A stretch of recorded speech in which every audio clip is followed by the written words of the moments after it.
Bueno, a continuación contamos para intervenir Elsa Castro. Elsa Castro tiene más de 25 años de experiencia en Power Technology en IGETEA, en la división de Industrial Systems. Comenzó inicialmente con proyectos para la industria y posteriormente se ha enfocado en el sector de los puertos. Su trabajo se centra principalmente en la fase de estudio y diseño de proyectos de alimentación en barcos, analizando desde la habilidad técnica hasta la integración de sistemas de conversión de energía. Participa activamente en iniciativas de sostenibilidad y descarbonización del transporte marítimo, colaborando con la Alianza del Mar, donde representa a IGETEA. Hoy nos hablará sobre los retos que IGETEA se ha encontrado en los diferentes proyectos de IGETEA. Muchas gracias a ti y a IGETEA, y cuando quieras, Elsa. Primero de todo, agradecer a Clase Marítimo Español por organizar este encuentro, así como darme la posibilidad de estar hoy aquí. Y segundo, agradecer a todos los asistentes, así como ponentes, por su tiempo.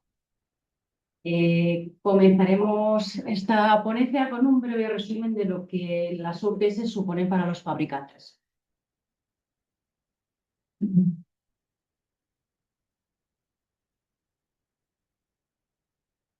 ¿Cómo ve IGETEA las OPS? IGETEA ve a las OPS como soluciones a medida, compactas y tecnológicamente avanzadas.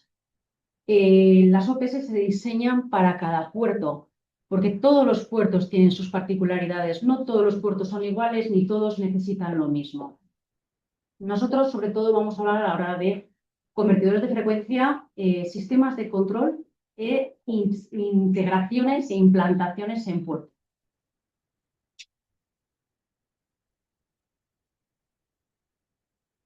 Los principales componentes que vamos a tocar, tal y como os hemos dicho, son los convertidores, los sistemas y su integración.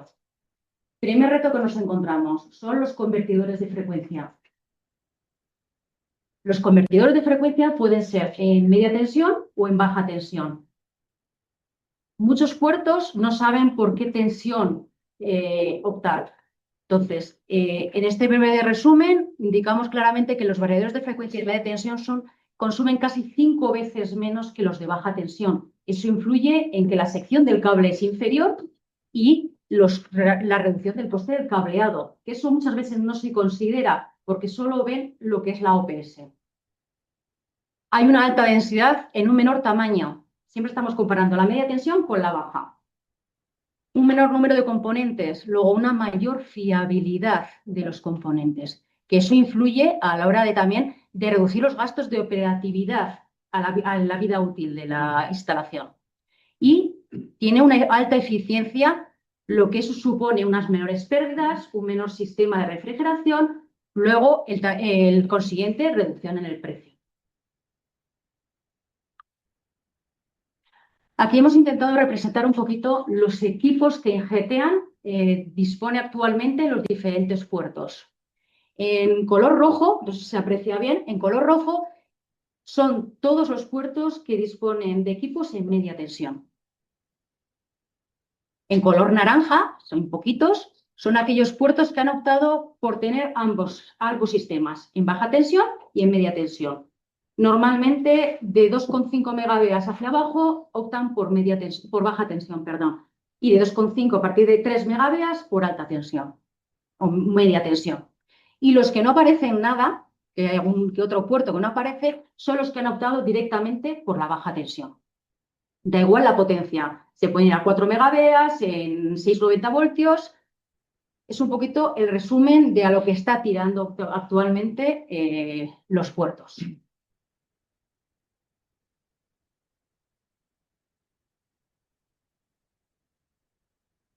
Siguiente reto que nos encontramos, el sistema de control. Los sistemas de control nos adaptamos a las necesidades de los puertos,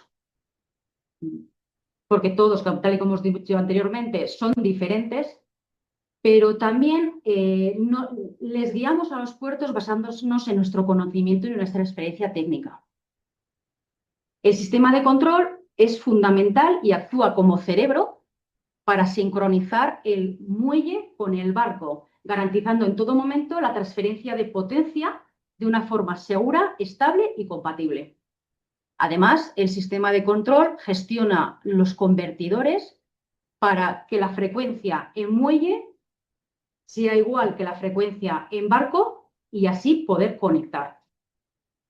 Gestiona los sistemas de protección a la hora de fallos. También comunica con el barco, asegurando un intercambio de datos constante bajo estándares internacionales. Y automatiza la operatividad, es decir, partiendo los procesos de forma automatizada, realizan una conexión y desconexión de forma secuencial y automática. Este caso que tenemos aquí es una única OPS de 4 equipos. Los equipos son los que están ahí arriba, de 4 equipos de 4 megavías, que alimenta 2 puntos de conexión simultáneamente. Y podéis observar cómo tiene el sistema de control, el PLC redundante, los sistemas SCADA redundantes, pero sería una única OPS. El siguiente es un sistema, es un puerto completo, son 9 OPS. Sobre todo queremos reflejar que son todas diferentes. No nos vale esa idea de, no, es una OPS, no. Cada OPS es diferente. Y esta es una OPS, o sea, un puerto que tiene 9 OPS, 5 de 2,5, 2 de 6,5 y 2 de 16. Bueno, actualmente van a cambiar uno de 2,5 por uno de 7,5, pero bueno, ahí está. Incluye 5 centros de reparto, diversos anillos de comunicaciones, siempre en redundancia por las seguridades. Tiene un sistema de gestión de energía para todo el puerto, es decir, gestiona las OPS, gestiona los centros de reparto, gestiona las fotovoltaicas.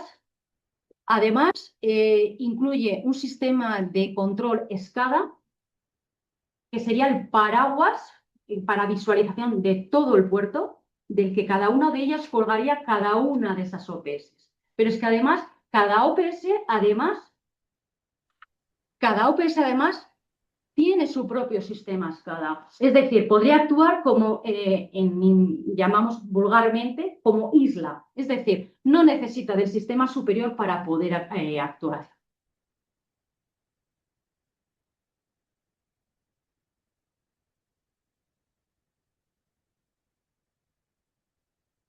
Otro reto que nos encontramos es la implantación. Es decir, entendemos que los puertos se debe de utilizar la mínima huella posible. Eso nos supone un reto, porque nos estamos yendo a potencias, estamos viendo que son potencias de 16 megavías, 20 megavías, y decimos, ¿cómo podemos utilizar la menor huella posible para que no ocupen puerto?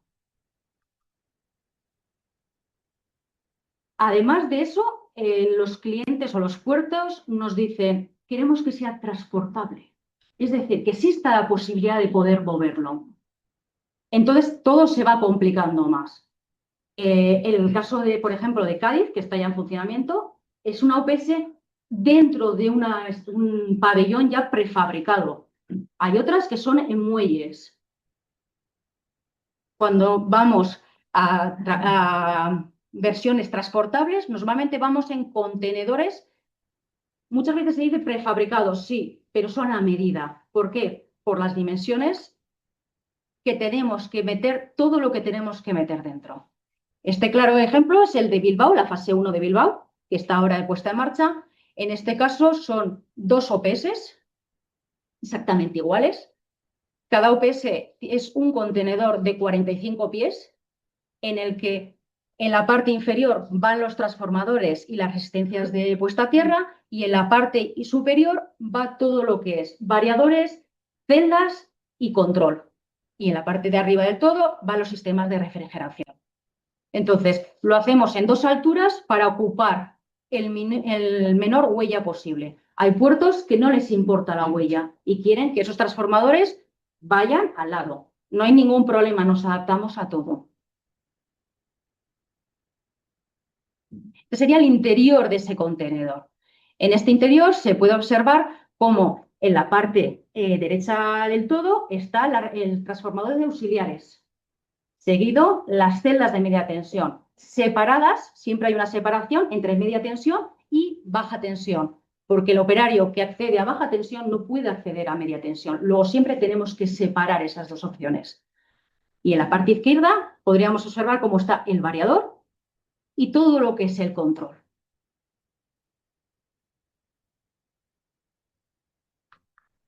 Ahora nos vamos a otro.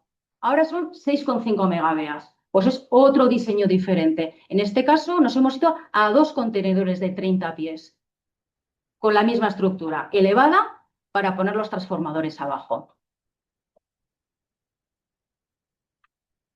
El interior, otro interior diferente. En este caso, los equipos son de media tensión, luego las celdas y los equipos se han colocado en un emplazamiento todo a la derecha y separado está la zona de control.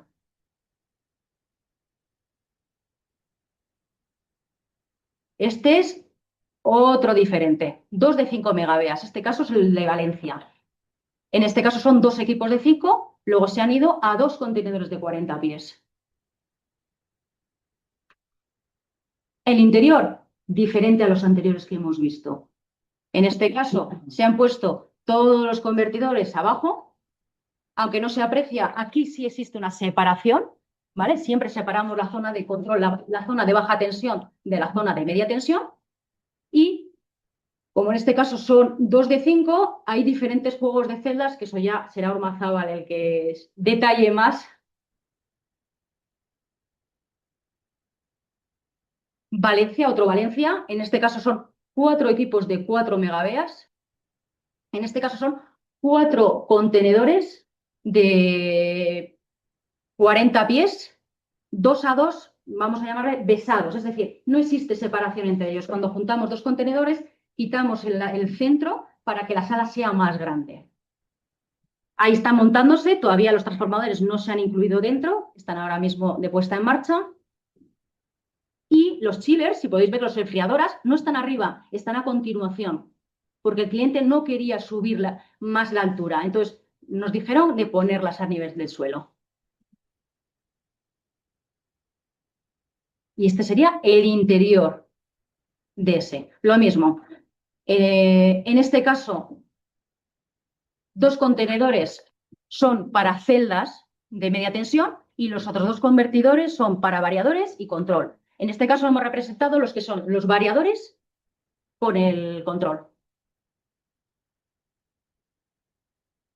Hay clientes que nos dicen, vale, quiero 4 más 4, pero quiero la opción de poder ampliar otros 4, pero déjame ya la huella, o sea, déjame ya. Entonces, hay que volver a estudiar todo para ver cómo, porque nadie sabe si realmente van a tener que seguir ampliando o no. Estamos todos en esa duda de ampliamos, no ampliamos, déjamelo preparado por si acaso, ahora no voy a necesitar, pero en el futuro igual sí voy a necesitar. Entonces, en estos casos ya porque están ejecutando, pero en otros, entonces se coloca o un hueco, se deja un hueco preparado con una celda, un hueco para una celda para ir a otro contenedor con un variador.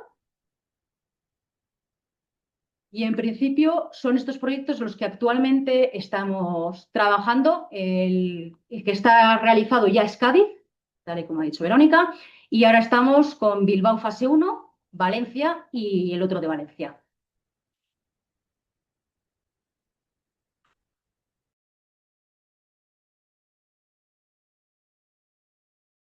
A continuación va a intervenir David Pérez Barnedo. David Pérez Barnedo es ingeniero industrial eléctrico por la Universidad del País Vasco y MBA por la EXIT, con más de 28 años de experiencia en la distribución eléctrica, trabajando en Ormazábal desde 1998. Actualmente es director técnico de Centro de Transformación para la región del sur de Europa y desde 2015 promoviendo el desarrollo de soluciones OPS y de distribución eléctrica portuaria. Muchas gracias a Ormazábal y a ti en particular. Cualquiera, por favor. Gracias a vosotros por la invitación. La verdad es que no es la primera vez que nos invitáis a foros de este tipo o similares, incluso fuera del clúster, pero yo creo que sí que hay un hecho diferencial en la jornada de hoy, que lo he comentado antes un poco por todo el estado. No estamos hablando de tecnología, ni de cómo desarrollar las instalaciones, ni de cómo se diseña. Estamos hablando de cómo lo estamos haciendo, qué problemas estamos encontrando o qué oportunidades están surgiendo para poder desarrollar mejor las instalaciones. Yo creo que aquí hay mucho diferencial importante. Entonces, por nuestra parte, nos vamos a basar un poco en las experiencias que estamos obteniendo de las obras en las que estamos metidos directamente, en las que estamos participando. Vamos a hablar un poco de algunas obras que están en construcción, de algunas que ya están terminadas y en operación. pero no podemos ni tenemos tiempo de hablar de todas. Entonces, aunque hablemos de Bilbao o de Valencia o de Cádiz, no quiero dejar de mencionar casos de éxito como el de Barcelona, que además sigue en construcción y ampliando, Algeciras, que en breve entrará en operación, y otras incluso de menor escala, como puede ser, o con iniciativa privada, no tan pública, como puede ser Alicante, Pasajes de San Sebastián o incluso el Puerto de Vigo, por ejemplo. Y aún así me estoy dejando algunas que no he mencionado. Bien, ¿qué estamos nosotros observando en esta primera parte de cuestiones que estamos viendo que pueden ser aprendizaje para los próximos y que puedan tenerlas en cuenta? Bilbao en concreto, que tiene dos fases. La primera, como he mencionado antes, IGTAM está prácticamente en pruebas. La segunda es muy ambiciosa, ya veis por la cantidad de atraques, las potencias y el alcance, es una obra tremenda. Digamos que es del orden de la de Barcelona, pero en vez de haberlo hecho todo en pequeñas fases, lo están haciendo todo de golpe. Bueno, ya sabéis cómo somos los de Bilbao, en ese sentido no vamos a cambiar. Entonces, otra de la que también estamos aprendiendo bastante es la referencia, que realmente son dos obras en paralelo. Una de un concesionario, de un consignatario, para portacontenedores, y la otra, un muelle de cruceros. Muelle de cruceros que además, desde el punto de vista técnico, tiene unos condicionantes terribles. Se ha exigido al diseño y también a la ejecución que sea varios puntos simultáneamente, lo cual es un hándicap, varios puntos simultáneamente con diferentes tensiones, hándicap sobre otro, y que además se pueden alimentar en diferentes frecuencias, unos en 50 y otros en 60 Hz al mismo tiempo. Esto desde el punto de vista técnico es una locura, pero aún así está saliendo adelante y está ahora mismo en fase de construcción. ¿Y qué estamos aprendiendo de estas obras? Algunas de las cosas que veis que pongo aquí, que os voy a explicar, parecen auténticas obviedades, pero es que la realidad es que está demandando que sean así, porque si no, no es que haya fracaso, porque no lo hay, sino que hay ineficiencias, las obras tardan más y cuestan más. ¿Vale? Entonces, por ejemplo, ¿qué nos estamos encontrando? Y algunos pliegos lo están exigiendo, tener experiencia previa en OPS.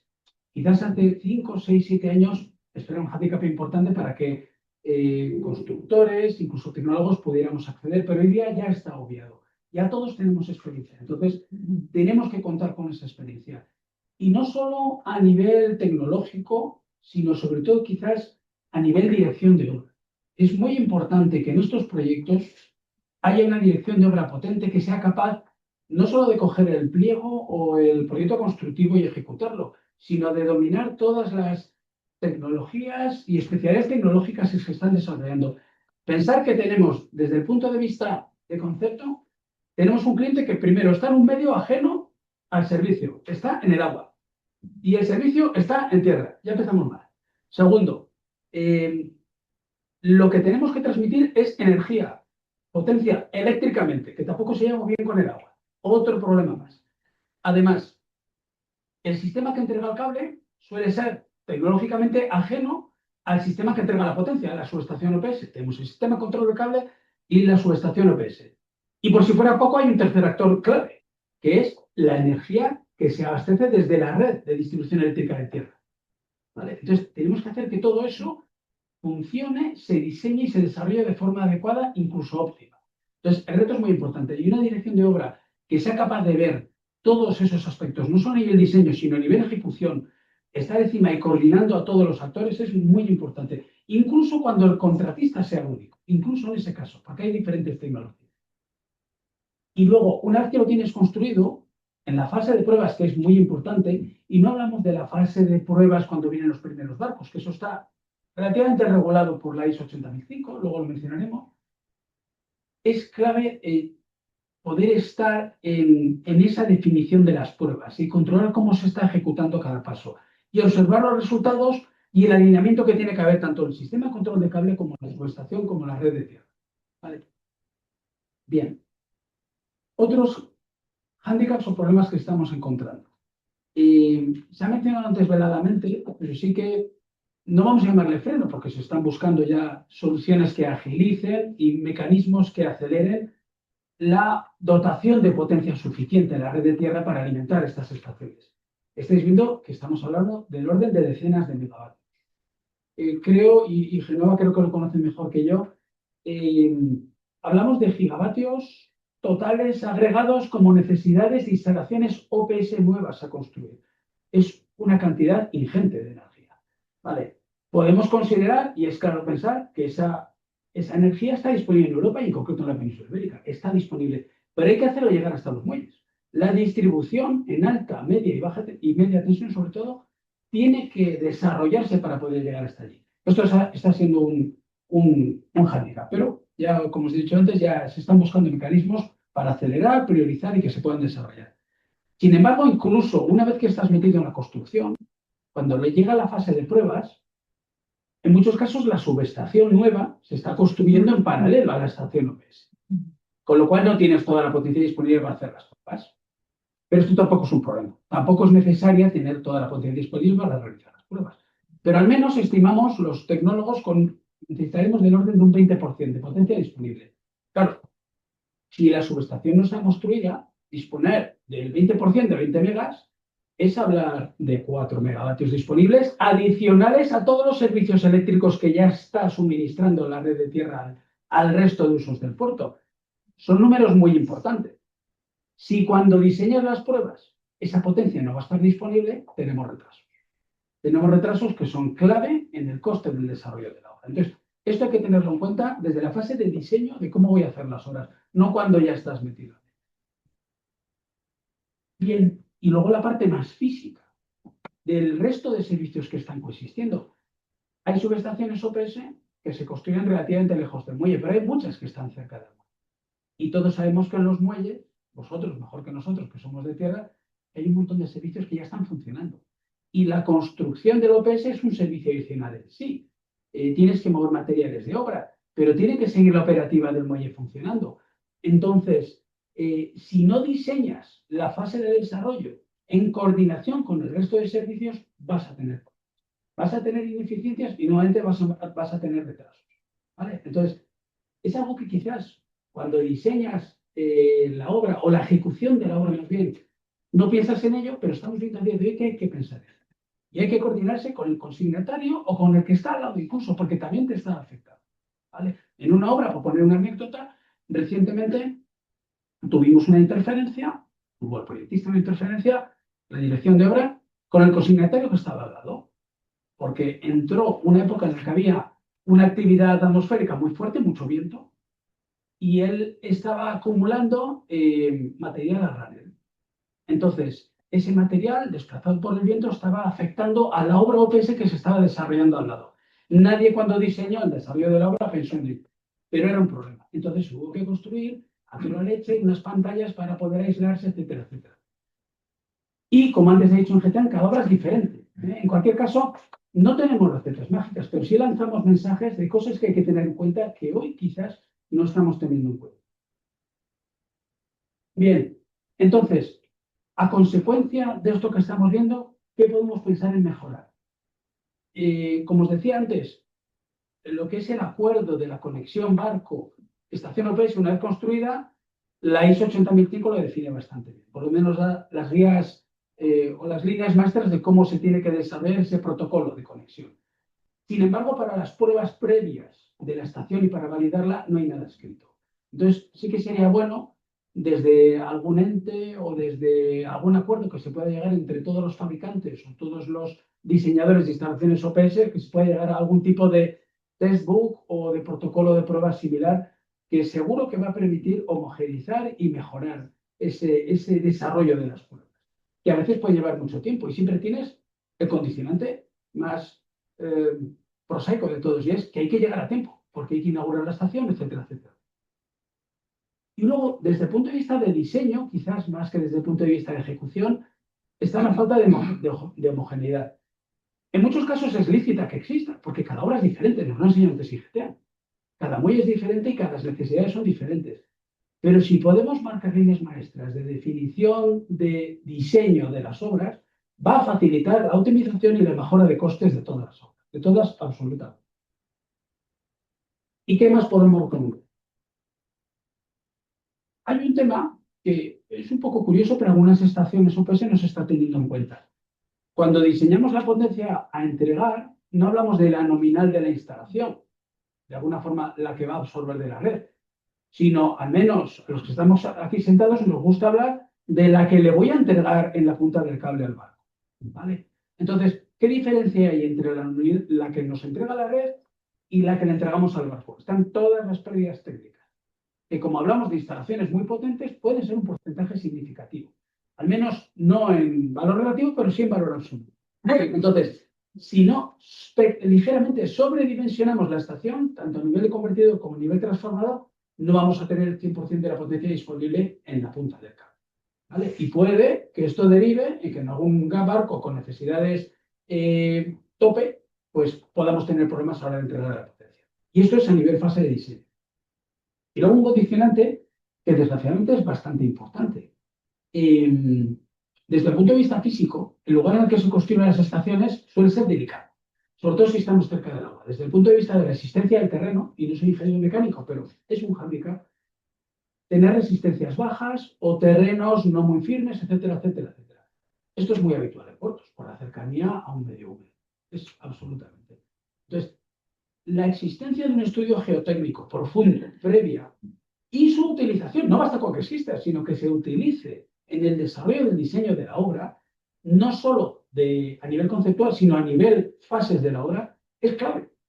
En alguna obra nos hemos encontrado que eso no se había realizado y mientras construyes la estación te encuentras que la resistencia al terreno no es adecuada, que hay que parar todo, que hay que hacer un estudio geotécnico, que hay que reforzar, que hay que pilotar, y eso es mucho coste en tiempo y en dinero, ¿vale? Que no se lo puede permitir la obra.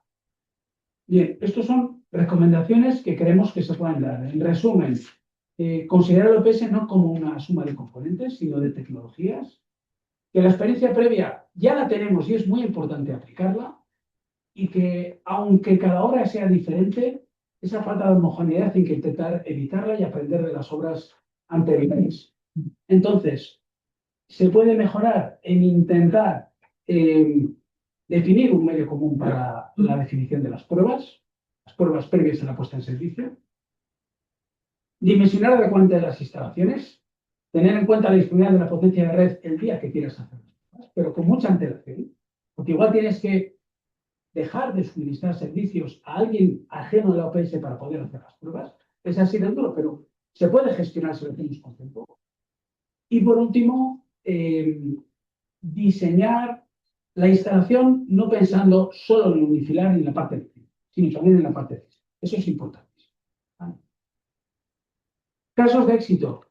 Se puede hablar de muchos. Barcelona es uno de ellos, por ejemplo, y posiblemente servicio antes que otros. No menciono al principio Baleares. En Baleares hay un montón de estaciones OPS y una de ellas, la primera, que se puso en servicio, o por lo menos en pruebas para cruceros. Pero Cádiz es un hecho. Cádiz ya está operando de forma comercial. Ya está conectando a buques que vienen y que están preparados también para conectar. ¿Vale? Y por último, quería hacer una mención a algo que en una OPS y en cualquier obra es importante desde el punto de vista de sostenibilidad, que ya es un driver y un criterio que nos condiciona no solo la operación, sino el diseño, etcétera, etcétera. Y es la reducción de la huella de carbono o qué podemos aportar en el diseño de nuestra instalación a la sostenibilidad.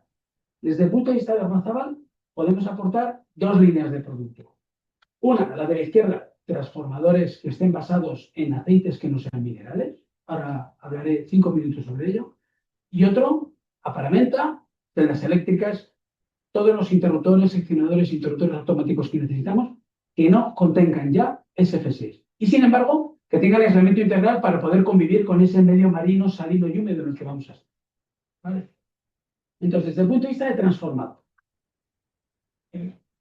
tradicionalmente, y de forma, digamos, obligatoria a bordo, se han utilizado en los puertos transformadores secos, transformadores que no tienen dieléctrico líquido. Incluso, como os he dicho, a bordo es obligatorio. Vale, sin embargo, en tierra las reglas son diferentes, son más flexibles. Potencialmente podríamos usar transformadores con dieléctrico líquido. Dieléctrico líquido nos aporta muchas ventajas. Desde el punto de vista de la... Ahí tenéis muchas que he puesto, ¿no? Pero desde el punto de vista de la sostenibilidad aporta una muy importante. Ese transformador va a ser más eficiente que su equivalente seco. Va a requerir menos pérdidas eléctricas para su operación. Entonces, nos afecta en el coste de operación, va a ser más bajo, pero también nos va a requerir, desde el punto de vista de ¿cuántas toneladas equivalentes de carbono vamos a emitir por usar esta estación? Que seguro que van a ser menos que las que tendría el barco conectado con sus motores auxiliares en marcha, pero aún así van a ser menos que las que tendría si se hubiera diseñado con transformadores. Y eso es un punto importante. Vale, pues bien, como el hándicap mayor que tiene el dieléctrico líquido es que suele ser aceite mineral y tiene dos problemas. Frente al incendio, arde. Y no nos podemos permitir una potencial fuente de fuego en una instalación de este tipo. Y frente al vertido es contaminante. Y no nos podemos permitir este tipo de dieléctrico cerca del agua, cerca del entorno marino. Vale, pues ¿qué nos aporta? Nos aporta básicamente, aparte de las menores pérdidas, solo por ser dieléctrico líquido, nos aporta la utilización de un dieléctrico que desarrolló en el año 2010 aproximadamente Ormazábal con un desarrollador de hidrocarburos puntero, que además es nacional. La patente es compartida entre ellos y nosotros. ¿Y en qué se basa? En un éster vegetal natural. Y solo por ser éster ya nos aporta que tiene un punto de combustión superior a 300 grados. Y eso preguntaréis, bueno, está muy bien, pero ¿qué quiere decir? Que desde el punto de vista de instalación eléctrica, frente a las leyes que nos regulan la instalación, es equivalente en resistencia al fuego a un transformador seco. Es 100% equivalente, 1 a 1. ¿Vale? Pues ya tenemos el tema del incendio superado. Pero además, ¿qué nos aporta? Porque ésteres vegetales naturales o sintéticos hay un montón al mercado. En cuanto salgáis de esta reunión podéis buscar en internet y vais a encontrar información. Pero que sea 100% biodegradable, solo es este. Entonces, ese punto de biodegradabilidad, a pesar de que la estación OPS está preparada para que los posibles vertidos nunca lleguen al medio marino, si pudiera llegar, no va a afectar, porque es biodegradable. Entonces, desde el punto de vista tenemos mucha tranquilidad en cuanto al desarrollo de esta instalación. ¿Vale? Y como nota, mencionar que quizás para algunos la utilización de este tipo de transformadores pueda ser rara o anecdótica. Hay puertos que desde hace muchos años ya tienen prohibido la utilización de transformadores secos. ¿Por qué? Que son menos robustos como máquinas eléctricas, porque están afectados de mantenimiento y la salinidad y la humedad les afecta mucho. Y puertos como este, os voy a mencionar dos, pueden ser Barcelona, Vigo, para que veáis cómo está interiorizado la problemática del transformador seco en tierra. A bordo no hay alternativa y hay que proteger ese transformador y hay que usarlo a bordo, pero en tierra tenemos alternativa. Y para terminar, desde el punto de vista de la paramenta eléctrica, que también juega un valor y una cantidad importante desde el punto de vista de tecnología dentro de la estación OPS. La paramenta. La paramenta normalmente es del tipo sellada de por vida. Hay diferentes tipos de paramenta, pero no podemos permitir que el aire atmosférico que tenemos en el puerto, que es, y hay que convivir con él, salino y húmedo, esté en contacto con la paramenta eléctrica, esté en contacto con los interruptores, seccionadores y interruptores autónomos. Entonces, siempre se utiliza paramenta aislada. Pero hoy ya tenemos disponible a paramenta aislada que no usa SF6. En nuestro caso, usamos un gas diseñado por Ormazábal, que es de origen natural, para que lo entendáis, basado en nitrógeno y oxígeno. Es de grado técnico, se lo encargamos a un laboratorio, él nos lo fabrica. No usamos el aire ambiente y lo filtramos y lo depuramos, no, porque es mucho más fácil conseguir un grado de pureza con una fórmula original y encargándoselo a un laboratorio. Y de ese aire teóricamente natural prescindimos de lo que no nos interesa. Básicamente, humedad y partículas. Y eso el laboratorio nos lo diseña a medida. Al usar un dieléctrico que no sea SF6, ¿qué perdemos? Porque diréis, vale, es muy sostenible, está muy bien, es fenomenal, pero ¿qué estás perdiendo? Estás perdiendo capacidad eléctrica y capacidad de corte. ¿Cómo suples esa capacidad eléctrica y de corte? De varias formas. La primera, con el diseño. Eso no os lo voy a contar porque es el know-how de cada fabricante. Pero la otra alternativa es, bueno, pues si es dieléctrico, meto más masa. Como el volumen del tanque sellado de la celda es fijo, quiere decir que meto más presión. Pero si metemos más presión, ¿cómo es ese tanque? ¿Qué paredes tiene? ¿Qué sistemas de soldadura tiene? ¿Qué prestaciones tiene frente a las fugas y frente al arco interno? Que es un fenómeno al que están sometidos los equipos eléctricos en caso de contingencia y hay que tenerlo en cuenta. Ormazábal ha evitado llegar a niveles de superpresiones muy altos. Otros fabricantes, podéis ver sus catálogos, han llegado. Nosotros lo evitamos. Vamos a las mismas depresiones de llenado que tenemos actual. Y, por supuesto, desde el punto de vista del usuario, estamos utilizando sistemas que tienen la misma forma de operar y maniobrar. Hablamos localmente porque el sistema remoto, el sistema de control, va a ser el mismo.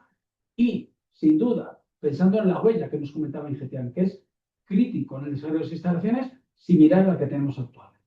¿Vale? Esta herramienta no solo está disponible, está, por ejemplo, presente en la nueva instalación UPS de Cruceros de Valencia, por poner un ejemplo bastante significativo. Y hasta aquí llega nuestro aporte. Ya os digo que estamos contentos de hablar de lo que está pasando en el diseño de las instalaciones. Ya hemos dejado atrás el diseño, que es una fase totalmente superada. Gracias por vuestra atención.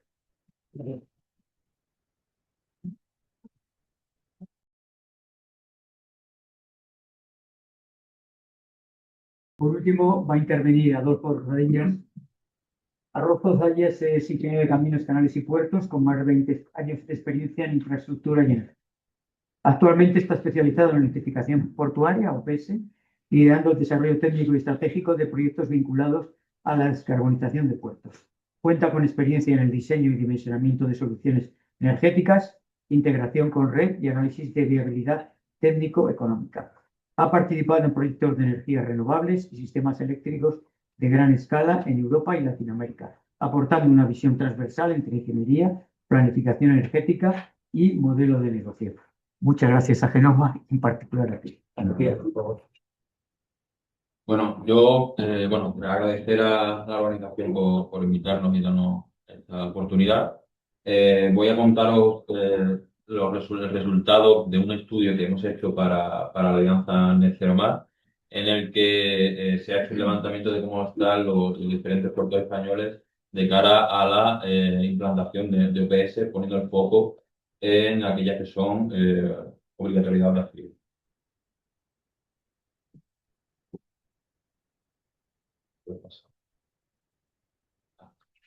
Bueno, como comentaba, este estudio lo hace la Alianza Net Zero Mar, se lo encarga Genova. Nosotros formamos parte de la Alianza Net Zero Mar. Para aquello que no lo conozca, pues la Alianza es una organización de empresas en la que estamos, empresas que velan por la descarbonización del sector marítimo y sector portuario, una gran heterogeneidad de socios. Pues tenemos desde empresas tecnológicas, organismos, puertos, autoridades portuarias, ingenierías, armadores, navieras, pues de todo tipo. Toda gente que tiene o está interesada en la descarbonización, pues está formando parte. Ya somos casi 90 socios, si no me equivoco. ¿Cuál es el contexto de este estudio? Bueno, pues como hemos comentado ya en alguna ocasión antes, pues esto viene todo con el Pacto Verde Europeo y el Fit for 55, las medidas para reducir en un 55% las emisiones de gases de efecto invernadero en 2030 y llegar a la neutralidad ambiental en 2050. Dentro de este paquete de medidas se engloba la FIR, que es el Reglamento de Infraestructuras de Nuevos Combustibles, y es el reglamento que obliga a ciertos muelles a la instalación de esta OPS de electrificar sus muelles de aquí a 2030, aquellos que cumplan una serie de requisitos a nivel de tonelaje de gente de buques, de números de escalas y de tráfico. El objetivo del estudio pues, ha sido levantar el estado actual de las OPS, cómo están a día de hoy las autoridades portuarias enfrentándose a esta planificación, esa planificación que tenemos de 2025-2045, el grado de cumplimiento de AFIR y analizarlo, las características técnicas que, como ya hemos dicho, pues hay hay poca homogeneidad en las soluciones, no solo en las soluciones de sujetación, en soluciones de conexión al buque. Esta interfaz de conexión también varía mucho en función del tipo de tráfico, y una herramienta de consulta que estará disponible en la web de la Alianza con todos estos datos del resultado del estudio. Bueno, ¿de dónde han salido los datos? Simplemente se han hecho reuniones, se han solicitado reuniones con las 28 autoridades portuarias, se cita una reunión, se hace un cuestionario. Aquellos datos que no lo tenemos por una u otra razón se han, debido a, como tenemos muchísimos datos, a ratios con otros puertos parecidos, se ha completado, y con búsqueda, digamos, de plataformas de contratación del Estado se han completado todos los datos. Con todo esto, pues se ha tenido un 92% de respuesta positiva, es decir, 26 de 28 autoridades portuarias se han reunido con nosotros y nos han facilitado datos. Se han analizado los 246 muelles de los 46 puertos analizados. De los 246, 98 muelles tienen obligatoriedad por AFIR de instalar OPS, 148 no lo tienen y existen 68 que pueden tenerlo o no, pero tienen una excepción por falta de conexión al continente. Como resultado, simplemente desagregando en tensión, pues el 77% va en media tensión, están planificándolo o ejecutándolo en media tensión, el 23% en baja tensión. Si nos centramos en los que son obligatorios de AFIR, pues nos vamos que tenemos el 92% de media tensión. Esto es lógico, dado que al final AFIR lo que busca pues, es reducir emisiones, los que más contaminan son los más pesados, más potentes, por tanto, la solución en la tensión es lógica. Por tipo de tráfico, pues tenemos la importancia que tienen en el tráfico, en la política de AFIR, el tráfico ROPAC, ¿no? Que llega al 50% de los muelles obligados por AFIR, y teniendo un 19% de cruceros y un 25% de contenedores. Mientras que en los que no tenemos obligatorio de AFIR, pues ese ROPAC no pasa del 25%. Desagregando por área, en Andalucía existen 36 muelles que están obligados por AFIR, seguido de Baleares y Comunidad Valenciana. Los resultados, estos son los muelles no obligados por AFIR, vamos para ver la comparativa de cómo se están adaptando los muelles que son obligatorios de AFIR, ¿no? De los 148 muelles, pues tenemos que 69 están descartados, no lo van a día de hoy, a día de final de año, que es donde son los datos, no lo han descartado. 26 están planificados, no han empezado la fase de ingeniería, pero sí lo tienen planificado. 24 están en anteproyecto. En proyecto de ejecución, 7 muelles con un 4,73%. En ejecución, 7 muelles. Y en servicio, 15 muelles. Si ahora miramos solo aquellos muelles que son obligatoriedad de AFIR, pues vemos que al final, pues lógicamente, el reglamento AFIR está actuando de tractor y de acelerador de la instalación, ¿vale? De los 98, pues tenemos que solo un muelle lo tiene descartado a día de hoy, que es el 1%, teniendo casi el 47% están planificados, y el resto ya tiene la fase de ingeniería comenzada, ¿no? Es decir, tenemos un 22% con anteproyecto, un 11% en proyecto de ejecución, un 13% en ejecución y 5% en servicio, ¿no? Esto es, bueno, ya hemos visto el ejemplo de Cádiz, pero esto es, bueno, que es una realidad, que no es una quimera hablar de OPS, sino que ya hoy en día estamos viendo pues, instalaciones que ya están operativas comercialmente, como son la última, la de Cádiz, ¿no? Si vemos la entrada en operación prevista para diferentes OPS, bueno, pues se ve claramente que todas las autoridades portuarias están pensando en el horizonte AFIR, que es el 2030, ¿no? Por tanto, la planificación y los números dicen que está bien, que llegaremos a cumplir AFIR. Esto, siendo positivo, a día de hoy tenemos un 46% de muelles que todavía no habían empezado la fase de ingeniería. Si un tiempo medio de estos proyectos son 4 años, estamos en 2026, ese 46% este año deben empezar la fase de ingeniería para poder llegar a 2030 cumpliendo. En este caso, si eso se da siendo positivo, pues estaríamos hablando que los puertos del Estado estarían alcanzando el 98% de obligación de AFIR. Desagregando por tensiones, como hemos dicho, hay muchas instalaciones de media tensión y la que más están instalando es los 11 kilovoltios. Por tipo de conexión, pues el tipo de conexión varía mucho en función del tipo de buque y también en función de la variabilidad o no de un servicio u otro, ¿no? Pero bueno, saliendo de toda la parte eléctrica, tenemos la caja de conexión y tenemos el CNS, que es el sistema de gestión de cables.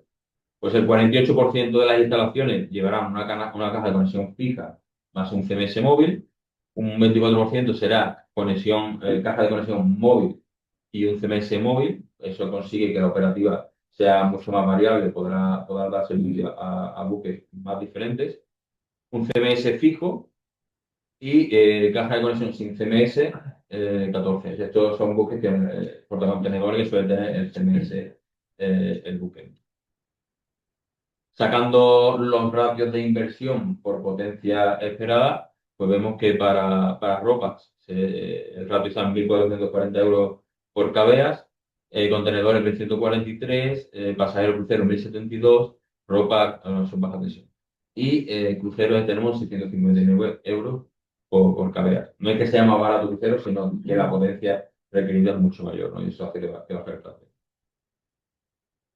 Totalizando todo, estos son inversiones, son planificaciones, pero tenemos que se necesita una inversión de más de 1.000 millones de euros de aquí a 2030 y de los que 800 serán para obligatoriedad de la CIR y se necesitarán pues entre 800 y 1,1 gigabytes de potencia. Esto es mucha potencia, es multiplicar, como te fue Verónica, por 5 lo que se espera.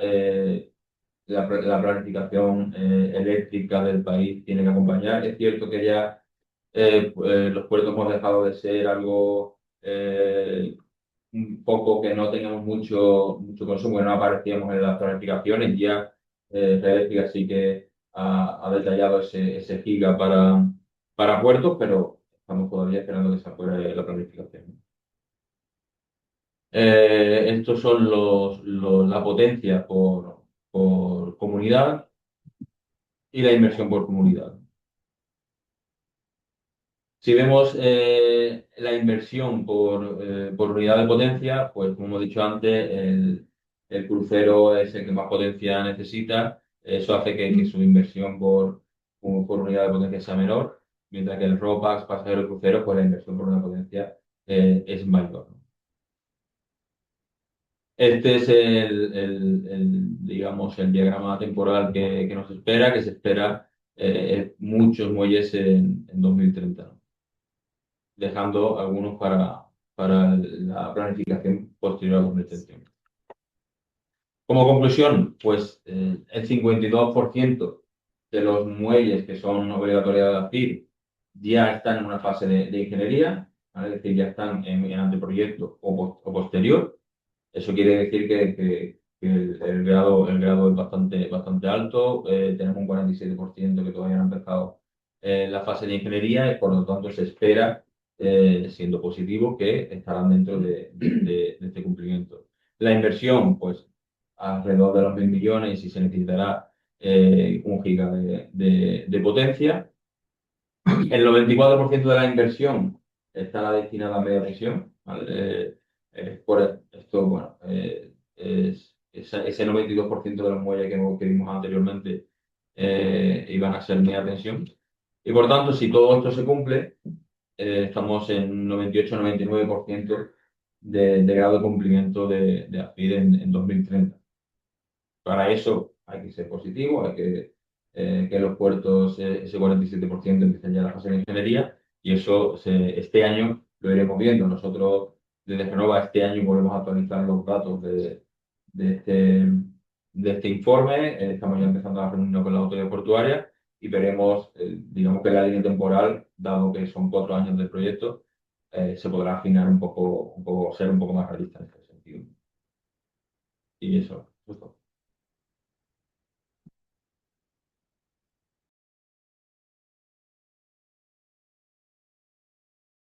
Ahora abrimos un turno de preguntas. Ya tenemos que se oye bien. Así que por favor, si hay alguna pregunta. Yo quiero hacer una pregunta. Bueno, yo soy José Ignacio Parra de la Universidad Politécnica de Madrid y me hace una pregunta un poco a la mesa redonda, que es un poco en el trasfondo de todo esto, que es cómo realizan los cálculos de la estimación de potencia y de consumos de cada puerto. Es un poco difícil, lo sé. A ver, eso, la normativa te marca unos umbrales, es cierto, y la realidad que muchos puertos están luchando con eso porque esa normativa sobredimensiona bastante. Está hablando de crucero te piden 14 megas y la realidad es que haciendo un cálculo por diferentes métodos es bastante menos. Métodos, la realidad es que tú necesitas para dimensionar la OPS, necesitas datos de navieras, ¿no? De los barcos que efectivamente van a participar. La mayoría de las veces, te lo digo en experiencia nuestra, no se suelen tener datos reales de muchos buques que van entrando. Al final son métodos estadísticos en función digamos, de la GT, en función de tipo de buque. Hay mucha normativa. EOPSA ha publicado también una documentación. Tenemos el método Charmer. En fin, por diferentes métodos estadísticos, nosotros lo que hacemos es tener un software específico para ese tipo de cálculos. Metemos todas las escalas con su GT y calculamos por diferentes métodos. Presentamos eso a la autoridad portuaria, se coge uno y al final, por regla general, tira de la normativa para evitarte problemas. Pero la normativa, la realidad es que sobredimensiona demasiado. Lo otro comentario, otro apunte. Tal y como he comentado antes, ahora mismo suministramos una potencia, pero como no se sabe lo que va a llegar, siempre son ampliables. Siempre se pone la coletilla de 14 megas ampliable a 20, porque no sabemos realmente si el buque va a llegar, de qué potencia va a llegar o qué tipo, depende de los contratos que tenga cada puerto con las navieras. Yo iba a hacer una pregunta en ese sentido, es decir, en cada puerto la instalación OPS que se va a instalar será función del tipo de buque que se prevé que va a llegar, porque hay unos puertos determinados que tienen unos tráficos de línea regular que saben qué buques son los que van a llegar, mientras que otros puertos están más abiertos, puede llegar tráfico de línea regular o buque tram. Entonces, eso es más aleatorio. Entonces, cuando hacéis una instalación OPS, ¿qué tenéis en cuenta? ¿Tenéis en cuenta el tráfico más o menos o previsto que va a llegar a ese puerto? No lo sé, pregunto. Normalmente son los puertos los que ya saben el tráfico que van a tener. Entonces son los puertos los que te marcan, un poco la potencia. Y luego, tal y como ha dicho Adolfo, la normativa también te marca. ¿Vale? La normativa, por ejemplo, ahora creo recordar así, los portacontenedores está 7,5 megas. Entonces ya te está diciendo hasta 7,5. De ahí para abajo, dependiendo de lo que tenga cada puerto. Sí, hay una escala entre los 4 que ya he citado antes. Luego, a nivel de configuración, o sea, al final el puerto te da las escalas de los últimos 5 años, 4 años y te dice si espera que los próximos años sean igual o que haya un incremento y tal. Y ahí se va mirando no solo potencia, sino también pues, los retardos. Y eso es lo que te condiciona también digamos, la parte de interfaz de conexión con el buque, ¿no? Hemos visto antes que había caja de conexión móvil, con un CMS móvil, que eso te hace que pueda, que abarque mucho más.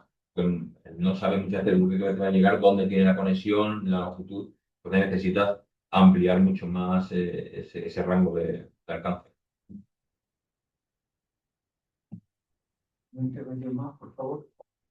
Sí, tengo curiosidad, claro, habéis comentado antes, ¿no? Que los puertos, pues bueno, de cara al futuro van a necesitar más y más potencia, ¿no? Claro, un ejemplo, ¿no? Igual, si un barco actualmente no tiene una capacidad de, me lo invento, 50 megavatios, que tendrá mucho más, ¿no? Y se prevé, ostras, si tengo que abastecer o dar la opción a los buques de que se conecten a tierra, igual necesito en 4 años pasar de 50 a 200. Y esto entiendo que muchas veces, ostras, no será viable del todo. ¿Qué dificultades se pueden o qué pasos tienen que seguir? Igual no se puede generalizar, ¿eh? Pero ¿qué paso tendría que seguir una autoridad portuaria pues, para poder pasar, ¿no? A tener 4 veces más de potencia? ¿Y se pueden encontrar bloqueados o con la negativa de la red eléctrica? Un poco se ha comentado antes y lo he dicho Adolfo al final, negativa ya no hay. Esa potencia se va a disponer, pero luego hay que ser capaz de llevarla hasta el muelle y aquí es donde viene el problema. Estamos hablando de que afecta no solo a redes de media tensión, sino a alta tensión. Estamos hablando de desarrollo de la red de transporte, que eso ya desde el punto de vista de permisos, etcétera, etcétera, es muy complejo. Pero aún así se está habilitando todo para que llegue. al final la media tensión es lo menos preocupante, pero sí que hay puertos que están teniendo que desarrollar antes que el OPS licitaciones y construcción de nuevas subestaciones, porque ya Red Eléctrica les va a hacer llegar la energía, pero tiene que construir una subestación para adaptar el nivel de alta tensión a media tensión. Entonces, sí que igual hace 5 o 6 años había más dudas, ahora yo creo que no hay dudas, la potencia va a estar disponible, pero ahora muchos puertos se enfrentan a construcción de subestaciones previas o incluso en paralelo, como es el caso de Valencia, a la construcción del OPS.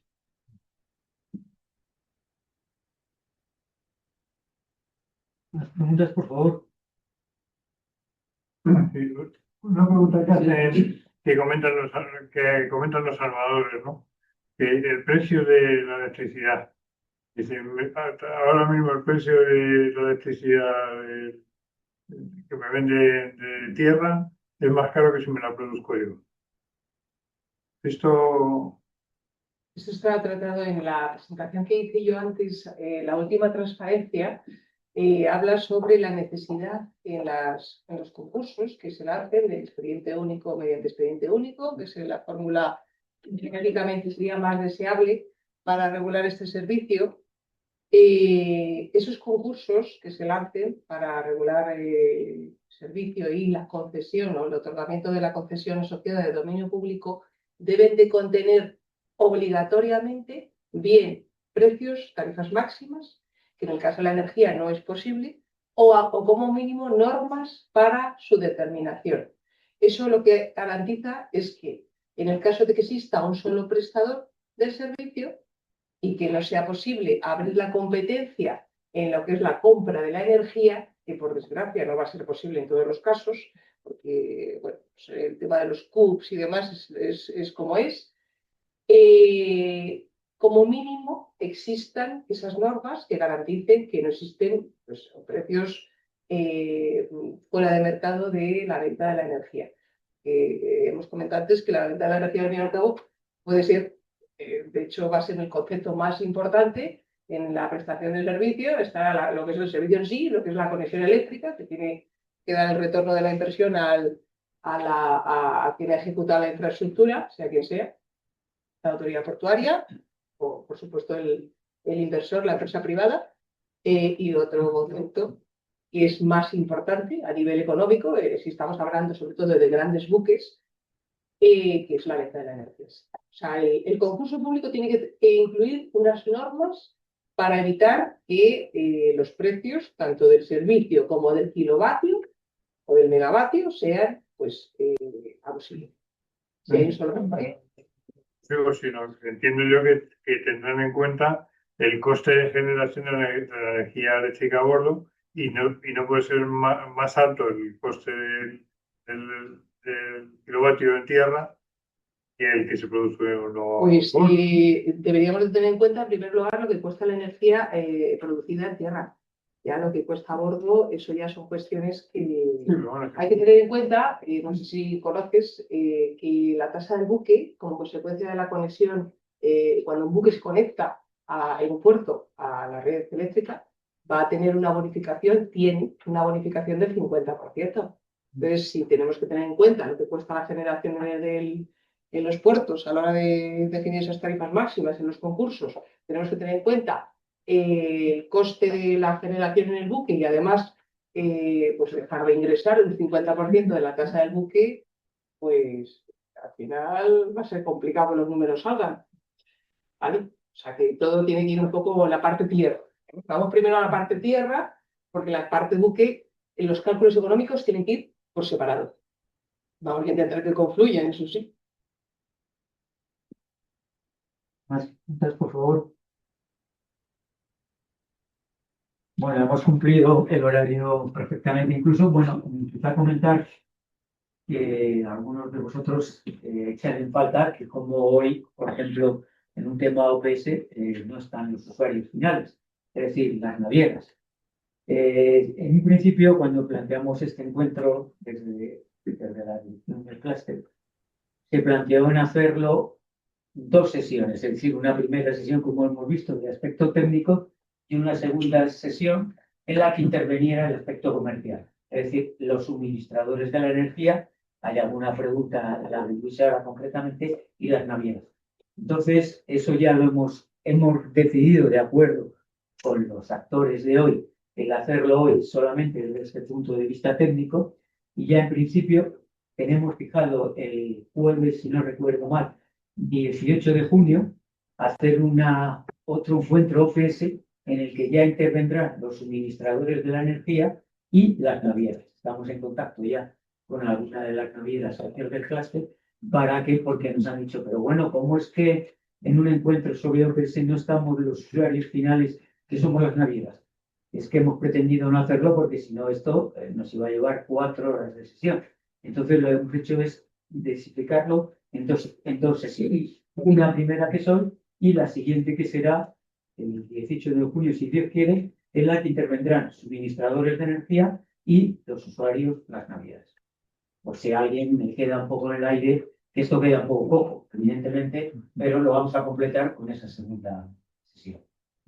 Pues parte del clúster nada más agradecer a todos, en principio, principalmente a los 4 ponentes, su disponibilidad para intervenir y después a los asistentes nada más. Así que nada, un fuerte aplauso para los ponentes. Gracias.